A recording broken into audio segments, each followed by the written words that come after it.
안녕하세요. 반갑습니다. 이슬람 네 번째 영상 시작하도록 하겠습니다. 지난 시간에 이제 코란 얘기를 하다가 멈췄죠. 그죠? 근데 이제 코란 관련된 내용은 영상을 좀 여러 개로 해가지고 다루게 될 것 같아요. 금방 안 끝날 거예요. 왜냐면 코란 자체가 이슬람이라고 제가 말씀을 드렸죠. 그죠? 자, 그러면은 어디까지 얘기했냐? 지난 시간에 이제 코란을 이제 마호메트가 죽기 전에 이제 계시받은 내용을 입 밖으로 다 끄집어내고 암송했는데 죽고 나서 그랬기 때문에 암송된 내용들을 한 권의 책으로 집필하려는 노력이 있었다라고 말씀을 드렸죠. 그래서 이슬람 공동체, 마호메트 사후의 이슬람 공동체에서 이제 통치자, 나중에 이제 통치자 즉 신탁 통치하는 이 칼리프가 어떤 느낌인지 말씀드릴 건데 지금은 일단 그냥 그런가 보다만 하고 계시고, 이 칼리프 중에서 1대 칼리프가 있어요. 그게 이제 아부바크르라는 1대 칼리프가 있는데, 이 1대 칼리프가 마호메트의 이제 서기관장인 뭐라고 얘기해야 돼? 서기관장인 누구냐? 자이드 빈한테, 자, 천천히 설명해 드릴게요. 자이드 빈이 누구라고요? 서기관장이라고. 서기관장이었던 자이드 빈한테 1대 칼리프였던 아부바크르가 뭘 지시하냐? 바로 단편적으로 기록되어져 있는 코란을 수집하라고 지시합니다. 모아서 집대성해야 되니까. 아부바크르는 수집된 코란을 그래가지고 634년에 이제 지가 죽을 때 2대 칼리프 우마르인가? 예, 맞을 거예요. 우마르. 2대 칼리프 우마르한테 이제 넘겨줍니다. 넘김. 야, 이거 내가 이만큼 모았다. 다음은 네 몫이다 하고 넘겨요. 자, 우마르는 이것을 이제 자신의 딸이었던 하파사한테 다시 넘겨줘요. 바톤 터치 계속 하는 거야. 야, 나는 이만큼 썼어. 이제 딸아, 네 몫이다 하고 넘겨준 거예요. 그러니까는 이제 하파사는 이제 3대 칼리프가 되는 우스만, 그죠? 우스만이 이제 이 자이드 빈 서기관장은 그때까지 살아 있었는데 3대 칼리프였던 누구? 갑자기 나도 헷갈려. 우스만. 이 우스만이 그래가지고 누구? 바로 서기관장이었던 자이드 빈을 이제 총책임자로 만듭니다. 총책임자로 만들어가지고 위원회를 구성해요. 뭔 위원회겠어요? 코란 관련된 위원회이겠죠. 그죠? 그래서 아부바크르가 집대성했던 1대 칼리프가 집대성했던 코란을 필사해가지고 야, 이거 6권으로 늘려라 해서 6권으로 만듭니다. 일일이 이제 이거를 이제 손으로 옮겨 적습니다. 위원회가. 그때 당시에 재지술이 제대로 발달되어 있는 상황이 아니었죠. 그래서 일일이 손으로 옮겨 적은 다음에 그래서 이제 일이 다 마무리되니까 우스만을 부릅니다. 우리 3대 칼리프 우스만을 불러가지고 우스만 다 됐어 이러니까 이제 우스만이 마호메트 교우들, 살아생전 교우들, 마호메트 관련되었던 사람들 다 불러가지고 한 자리에서 정통 코란입니다 여러분 해가지고 정통 코란을 이제 낭송합니다. 그러니까 이제 코란을 집대성하기 위한 노력이 1대, 2대, 3대에 걸쳐가지고 엄청나게 노력이 들어갔다 결론적으로. 그래서 위원회는 개고생하면서 어떻게 했다? 일일이 손으로 잉크 묻혀가면서 썼다라는 거예요. 코란을 모으기 위해서. 그죠? 그리고 나서 이후에 어떻게 했냐? 다른 판본, 아리까리한 다른 판본들 전부 다 폐기합니다. 왜? 이미 집대성했으니까. 그리고 정통본이라고 이름을 매겨가지고 이 6권 합친 거 있죠. 정통본을 이제 다른 이슬람 세계에다가 야, 보내줘. 얘네 이거 가지고 공부해야 되니까 보내 해가지고 보냅니다. 그래서 바로 오늘날 여러분들 이 현대 무슬림들이 사용하는 그 코란이 바로 이 3대 우스만이 위원회 개설해서 집대성했던 그 우스만의 정통본이 바로 지금 현 이슬람 세계에도 사용되는 그 코란입니다. 나름대로 그래도 근본 없이 개떡같이 내려오진 않았죠. 그죠? 생각보다. 그러면 이제 코란이라는 것은 무엇인가? 바로 코란은 기록이겠죠. 근데 뭐 성경이라던가 힌두교 저서인 뭐 라마야나 같은 거랑은 좀 비교하기가 어려워요. 무슨 말이냐? 코란 속에는 뭐 예언자 이야기라던가 이전 국가 얘기 뭐 이런 게 있긴 있는데 중요한 거는 과거 인물에 대해서 쓴 게 아니다. 이게 중요해요. 다시 한번. 코란은 뭐라고요? 과거 인물에 대해서 쓴 게 아니야. 하디스처럼 과거 인물이었던 마호메트에 대해서 막 언행록 이런 게 아니라고. 그럼 코란은 뭘까? 선형적이지 않아요. 비선형적. 무슨 뜻이에요? 역사순, 시대순의 흐름이 아니라고. 연대기적이지 않다는 뜻이죠. 비선형적이라는 게. 처음과 시작과 끝이 나뉘어져 있는 논리적인 텍스트도 아니에요. 처음 시작 끝이 나눠져 있는 뭐 그런 개연성 있는 텍스트도 아니야. 그럼 뭐야? 코란은 일종의 뭐 교향곡 같은 느낌이다라고 이제 이슬람 학자들은 얘기해요. 그러니까 뭐 리드미컬한 산문이다. 산문인데 이제 리드미컬하다라고 얘기를 하는 거예요.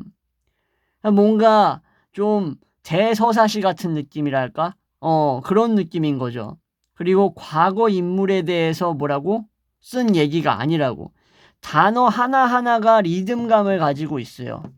여러분들 코란 펼쳐보시면은 좀 리듬감 있다라는 게 느껴지실 겁니다. 그래서 이게 이제 총 114장으로 구성되어 있어요. 코란이.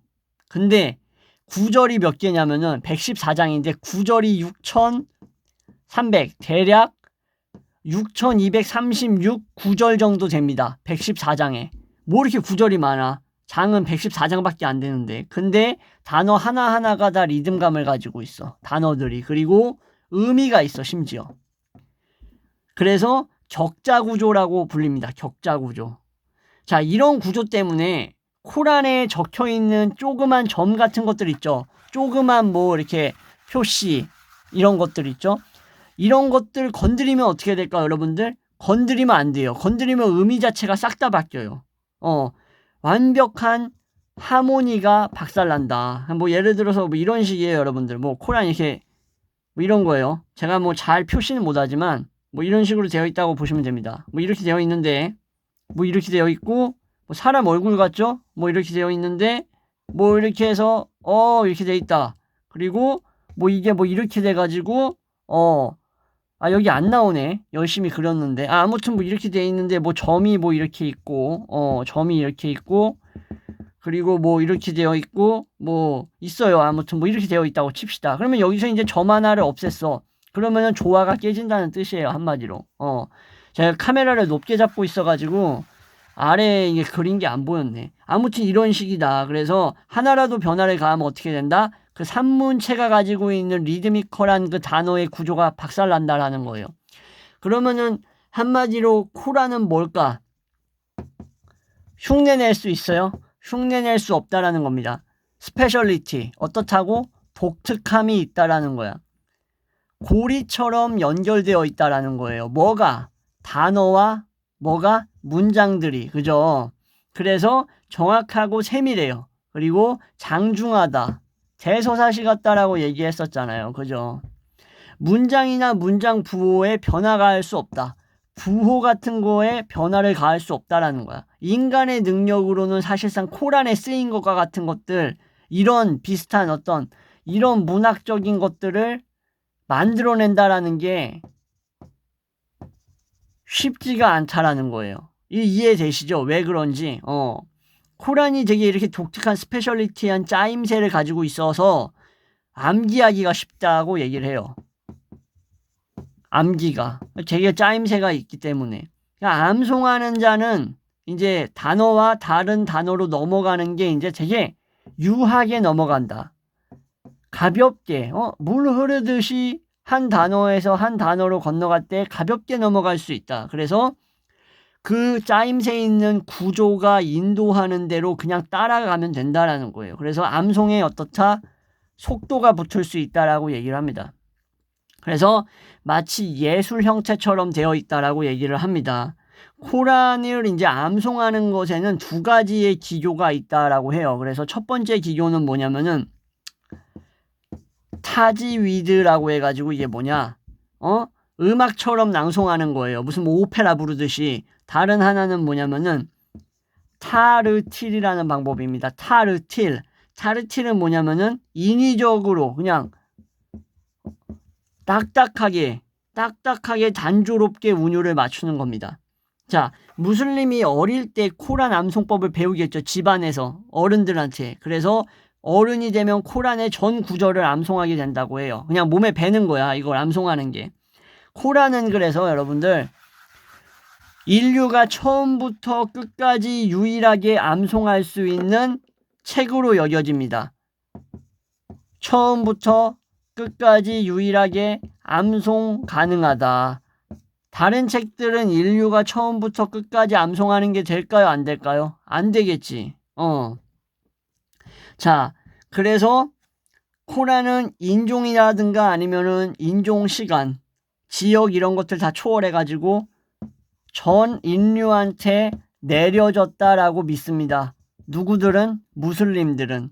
그래서 주요 주제는 사회, 자연, 뭐 여성, 뭐 인간, 신 뭐 이런 것들을 다루고 있어요. 계시라던가 좀 포괄적이죠. 그죠? 코란은 그래서 신의 초월성을 얘기합니다. 신의 초월성. 그리고 동시에 신의 특성도 얘기해요. 그 안에서. 그러면서 인간이 신을 뭐 찬양해야 된다라는 식으로 어떻게 하면 찬양할 수 있는가에 대한 올바른 찬양 방식, 행동 방식 같은 것들이 적혀져 있다라고 해요. 어쩔 수 없어요. 왜냐하면 이슬람 자체가 알라 신이 짱이잖아. 난 알라가 누군지 모르겠지만 아무튼 이 사람들은 뭐 범접할 수 없는 어떤 그런 거겠죠. 뭐 자기들 나름대로. 그죠?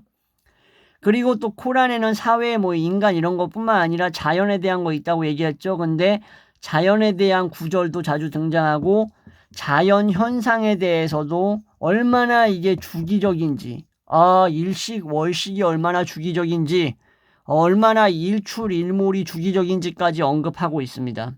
위대하다고 얘기하는 거야. 자연은 위대하다라고 코란에서 얘기한다는 거죠.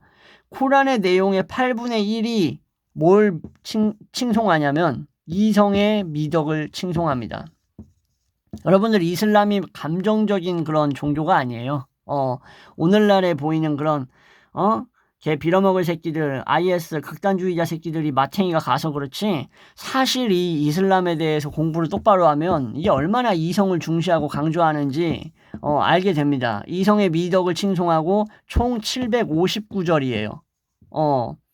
그러면서 사회에 그러니까 759절이 이제 이성의 미덕을 칭송하는 내용으로 볼 수 있다라는 거지. 아까 말씀드렸잖아요. 거의 뭐 6236이라 그랬나? 이게 이제 114장에 들어있는 전체가 이거고 759절이 이 많은 구절이 이성의 미덕과 관련되어 있는 거라는 거죠. 까보면 사회, 경제적 삶, 형벌, 뭐 국제관계에 관한 규칙들을 제시하는 구절도 있어요. 그런 구절들은 뭐 한 259절 정도 되는데 되게 다방면에 있어서 구절에서 다루고 있다라는 거고 핵심은 코란의 내용과 메시지는 개경장이라고 해가지고 여기에 다 어떻게 돼 있어요? 응축되어 있습니다. 개경장에. 자, 개경장은 뭔 뜻이냐 여러분들? 책 중에 책이라는 뜻입니다. 그 개경장이라는 부분이 있는 거야. 코란 안에. 따로 이제 뭐 별도의 부록집이 아니라. 그러니까 이 개경장이라는 파트는 7절로 구성되어 있어요. 그러니까 뭐 거의 뭐 한 장이지. 분량. 한 장 분량. 7장으로 7장이래. 7구절로 구성되어 있는 이 개경장은 말씀드렸다시피 부록으로 따로 책이 되어 있는 게 아니라 코란의 한 장으로 되어 있는데 여기에는 바로 개경장에는 모든 무슬림들이 기도할 때마다 첫 부분에 암송을 반드시 해야 되는 것들이 적혀져 있다. 어디에? 개경장에. 그래가지고 무슬림들은 뭐라 그랬죠? 하루에 5차례 기도해야 되죠. 왜 5차례 기도해야 되죠? 영상에서 설명했었는데 밤의 여행 했잖아. 밤의 여행. 환상의 여행. 그죠? 밤의 여행 이후로 5번 기도해야 된다고 마호메트가 규칙을 세웠잖아.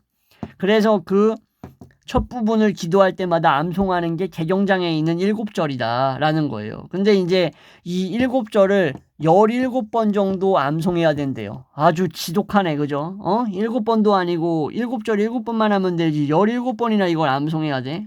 아주 자다가도 일어나서 외우겠네, 그죠? 자, 코란은 기본적으로 도덕적인 규칙이라든가 뭐 자세, 뭐 근원적인 가치 이런 것들을 되게 뭐랄까 명확히 알려줘요. 되게 어떻게 보면은 규범적인 거예요. 규범적인 거. 그래서 이런 것들은 뭐 인간 행동에 한계가 있다. 개돼지 같이 굴면 안 된다. 이런 제한선을 알려줘요. 이게 뭐냐면은 후두드라고 부릅니다. 인간이 어디까지 행동해야 되는가에 대한 걸 알려줘요. 그래서 일종의 지침을 제공하고 있는 거예요. 깝치지 말라고 지침을 제공해 주는 건데 신도들은 이러한 원칙과 지침을 어떻게 하겠어요, 여러분들? 행동으로 생활에서 어떻게 할까? 이런 지침을 실천하려고 노력하겠죠. 당연히 실천하려고. 그죠? 예를 들어서 뭐 실생활에서 이슬람이 제일 중요시하는 것 중에 하나가 절제죠. 검소해야 된다. 그리고 또 이슬람은 고리대금 취하지 말라고 합니다. 유대인 씹새끼들이 고리대금 취해가지고 족가 찾은 거다, 벌 받은 거다 이러면서 고리대금 하지 말아라 라고 얘기합니다. 뭐 조상은 둘 다 같은데 아브라함으로, 그죠? 근데 아브라함 맞나? 아무튼 고리대금에 관해서는 이슬람은 아주 냉정했다. 그리고 공정과 뭐 자비를 행해야 한다든지 뭐 이런 것들 있죠. 이슬람 율법학자들이 이제 이런 지침들을 이제 법적 기틀로서 만들고 마련하고 해석했다라고 보시면 됩니다. 당연히 그럼 여러분들 이렇게 생각할 수 있겠지. 이런 코란에 대해서 그냥 그대로 냅둬야 될까? 아니죠. 주석이 필요해요, 안 필요해요? 주석이 당연히 필요하지. 해석의 필요성은 어때요? 이거는 뭐 말을 할 필요가 없어. 당연히 필요해. 그죠? 그래서 어떻게 했을까, 여러분들? 9세기 말에, 언제예요? 800년대 말에. 그죠? 문서 양식의 주석이 시작됐습니다. 문서 양식으로 코란에 대해서 주석을 달기 시작하는 거야. 코란 여기 펼쳐놓고, 여기 문서 펼쳐놓고, 코란 그 구절에 대해서 이렇게 주석 다는 거예요. 그래서 초기 코란을 해석할 때 대부분에는 마호메트의 교우라던가 후계자들이 이제 해석하고 분석했겠죠. 그거에 의존했겠죠. 당연히 주석 작업 초창기의 것, 그리고 가장 많이 인용된 것들이 뭐 이제 알라지라는 이 주변의 뭐 후계자라던가 사람들, 뭐 알와이드 이런 사람들이 이제 했던 것들인데, 이런 사람들이 이제 코란을 어디에 경지? 학문의 경지로 끌어올립니다. 단순히 종교인들, 무슬림들만의 어떤 경전이 아니라 학문으로서 배워야 할 대상으로서까지 끌어올리는 게 누구라고? 주변의 후계자들, 아니면은 뭐 교우들, 뭐 이런 사람들, 이런 사람들이 해석하고 분석한 것들이라고. 그래서 이렇게 코란을 해석하는 학문이다 해가지고 코란 해석학을 바로 뭐라고 불렀냐면은 타프 시르라고 불렀습니다. 뭐라고요, 이게? 코란의 해석 필요성을 느끼면서 주석을 달고 막 이거에 대해서 막 해석하고 비판하고 분석하는 것들을 타프 시르라고 부른다고. 이게 코란 해석학이라고요. 그런데 코란을 해석하는 작업에서 반드시 따라야 하는 몇 가지의 규칙이 있습니다. 규칙이 어떤 거냐면은 이제 그거는 이제 다음 시간에 이제 설명을 해드릴게요. 어떤 건지에 대해서. 자, 이렇게 해가지고 오늘 영상 마무리하도록 하겠습니다. 시청해주셔서 감사합니다.